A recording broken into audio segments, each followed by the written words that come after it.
আসসালামু আলাইকুম। মাত্র ১ মিনিটে গরুর ভুঁড়ি দিয়ে ১০টি সিঙ্গারা তৈরির পদ্ধতি নিয়ে চলে এলাম আপনাদের মাঝে।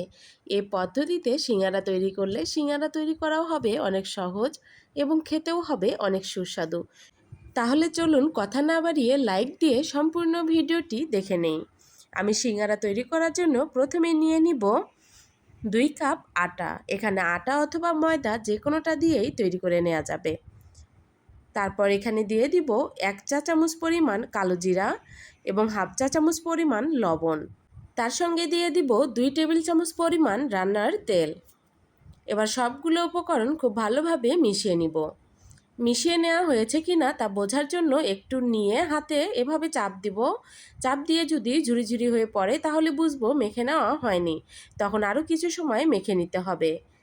আমার মেখে নেওয়া হয়ে গেছে। এখন আমি অল্প করে করে নর্মাল তাপমাত্রার পানি দিব এবং ডোটা তৈরি করে নিব। ডোটা বেশি শক্তও হবে না, আবার নরমও হবে না। আমার ডো তৈরি করা হয়ে গেছে। এখন আমি উপর দিয়ে সামান্য তেল নিয়ে এভাবে মেখে দিব। এতে করে উপরের অংশটা আর শক্ত হয়ে যাবে না। এখন ঢাকনা দিয়ে ঢেকে রেখে দিব ১০ মিনিটের জন্য। এই ১০ মিনিটেই সিঙ্গারার ভিতরের পুরটা তৈরি করে নিব। আজকের ভিতরের পুরটা হবে গরুর ভুঁড়ি দিয়ে, যেটা খেতে হবে অত্যন্ত সুস্বাদু। আমি গরুর ভুঁড়িটা এভাবে ছোট ছোট করে কেটে নিয়েছি। এখন এর ভিতর দিয়ে দিব পরিমাণ মতো লবণ, মরিচের গুঁড়া,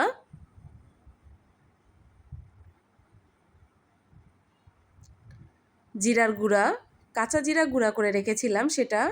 তারপর দিয়ে দিলাম হলুদ গুঁড়া, গরম মশলার গুঁড়া, রসুন পেস্ট এবং আদা পেস্ট। তার সঙ্গে দিয়ে দিব পেঁয়াজ কুচি। সবশেষে দিয়ে দিব রান্নার তেল। এখন সবগুলো উপকরণ খুব ভালোভাবে মিশিয়ে নিব। মিশিয়ে নেওয়া হয়ে গেলে ঢাকনা দিয়ে ঢেকে রেখে দিব কিছু সময়। চুলার আগুনটা এ পর্যায়ে হাই হিটে থাকবে। ফিরে এলাম কিছু সময় পর। এখন ঢাকনাটা খুলে ২ থেকে ৩ মিনিটের মতো নেড়েচেড়ে নেব। আবারও ঢাকনা দিয়ে ঢেকে রেখে দিব ৫ থেকে ৬ মিনিটের জন্য। ৫ থেকে ৬ মিনিট পর আবারও ঢাকনাটা খুলে আমি বেশ কিছু সময় নেড়েচেড়ে ভুঁড়িটাকে কষিয়ে নিব।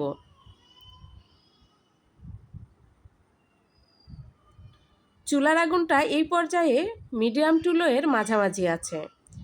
কষিয়ে নেওয়া হয়ে গেলে এখন এখানে দিয়ে দিব আলু। আমি আলুটাকে এভাবে কেটে নিয়েছি। আমার আলুর পরিমাণটা একটু বেশি হয়ে গেছে। আপনারা যদি তৈরি করেন তবে আলুর পরিমাণটা আরও কম করে দিয়ে নেবেন। এখন আলু এবং ভুঁড়িটাকে ভালোভাবে কষিয়ে নিব। কষিয়ে নেওয়া হয়ে গেলে এখানে পর্যাপ্ত পরিমাণ পানি দিয়ে দিব আলু এবং ভুঁড়িটা সিদ্ধ হওয়ার জন্য। পানিটা শুকিয়ে যাওয়া পর্যন্ত অপেক্ষা করব। পানিটা শুকিয়ে গেছে এবং ভুঁড়ি আলুটাও খুব ভালোভাবে সিদ্ধ হয়ে গেছে। আমার রান্নাটা কমপ্লিট। এখন আমি ঠান্ডা হওয়ার জন্য রেখে দিব। এই ১০ মিনিটে আটার ডোটাও খুব ভালোভাবে সেট হয়ে গেছে। আমি দেখিয়ে দিচ্ছি, দেখুন কতটা সফট হয়েছে। বেশি নরমও হয়নি, আবার শক্তও হয়নি। এখন এখান থেকে ছোট ছোট করে লিচি কেটে নিচ্ছি। যেহেতু আমি একবারেই অনেকগুলো তৈরি করব, তাই একটু বড় করেই কেটে নিয়েছি। এখন এভাবে নিয়ে আমি রুটি তৈরি করে নিব। আমি রুটিটা তৈরি করব আটা দিয়ে। আপনারা চাইলে এখানে তেল দিয়েও তৈরি করে নিতে পারেন। আমার কাছে কেন যেন মনে হয় যে আটা দিয়ে তৈরি করাটাই বেশি সহজ, তাই আমি আটা দিয়েই রুটিটা বেলে নিলাম। এভাবে একটু বড় করেই বেলে নিতে হবে। আর রুটিটা ঠিক এমন হবে, বেশি মোটাও হবে না, আবার পাতলাও হবে না। এবার স্কেলের সাহায্যে এভাবে কেটে নিচ্ছি। এখন সিঙ্গারার পুরটা দিয়ে দিব। দিয়ে দেওয়া হয়ে গেলে এক মাথা থেকে ধরে এভাবে টেনে তারপর দুই পাশ থেকে এভাবে তুলে একটু চেপে চেপে দিয়ে নিলেই সিঙ্গারার শেপটা দিয়ে নেওয়া হয়ে যাবে। এবার আরেক পাশ থেকে ধরে এভাবে টান দিয়ে নিলেই দেখুন একদম দোকানের সিঙ্গারার মতোই হয়ে গেছে। আপনারা চাইলে এভাবেও তৈরি করে নিতে পারেন। এই পদ্ধতিটা আমার কাছে সহজ মনে হয়েছে। আমি আরও একটা আপনাদেরকে দেখিয়ে দিলাম। এবার আমি আরেকটি পদ্ধতি দেখিয়ে দিব। ছোট করে রুটি বেলে নিয়ে তারপর মাঝ বরাবর এভাবে কেটে নিয়েছি। এখন এভাবে হাতের তালুর মধ্যে রেখে বুড়ি আঙুলটা মাঝ বরাবর দিয়ে দিব। তারপর এক পাশ থেকে ধরে আঙুলটাকে ঢেকে দিব। তারপর নিচের দিকে এভাবে একটু চেপে চেপে দিব। এখন 2 আঙ্গুলের মাঝ বরাবর নিয়ে নিব। তারপর দিয়ে দিব সিঙ্গারার পুর।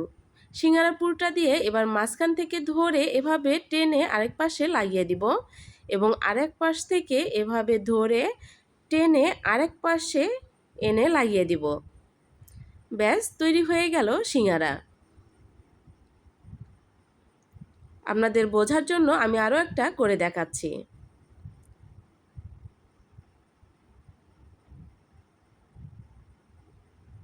এভাবে আমি সবগুলো সিঙ্গারা তৈরি করে নিব। সবগুলো সিঙ্গারা তৈরি করে নেওয়া হয়ে গেছে। এখন আমি ভাজার জন্য চলে যাব। চুলায় প্যান বসিয়ে পর্যাপ্ত পরিমাণ তেল দিয়ে নিয়েছি। তেলটা গরম হয়ে এলে সবগুলো সিঙ্গারা দিয়ে দিব। যেহেতু আমার কড়াইটা একটু বড় ছিল, তাই সবগুলো সিঙ্গারাই একসঙ্গে ভেজে নেওয়া গেছে। আর সিঙ্গারাটাও ছোট ছোট ছিল তাই। চুলার আগুনটা অবশ্যই মিডিয়াম টু লোয়ের মাঝামাঝি রেখে সিঙ্গারাগুলোকে ভেজে নিতে হবে। তা না হলে উপরে দ্রুত কালার চলে আসবে এবং ভিতরে কাঁচা থাকবে, তখন খেতে ভালো লাগবে না। এভাবে অনবরত নেড়ে চেড়ে ভেজে নিব। আপনারা যদি বেশি মচমচে খেতে পছন্দ না করেন তাহলে এ পর্যায়ে উঠিয়ে নিতে পারেন। আমি একটু বেশি মচমচা করে ভেজে নিব, তাই আমি আরও কিছু সময় ভেজে নিব। আরও কিছু সময় ভাজলে এর কালারটাও অনেকটাই চেঞ্জ হয়ে আসবে। আমার ভেজে নেওয়া হয়ে গেছে, এখন আমি উঠিয়ে নিচ্ছি। একবার ভুঁড়ি দিয়ে সিঙ্গারাটা তৈরি করে দেখতে পারেন, খেতে কিন্তু দারুণ ছিল। আজকের রেসিপি কেমন লেগেছে তা অবশ্যই কমেন্ট করে জানিয়ে যাবেন।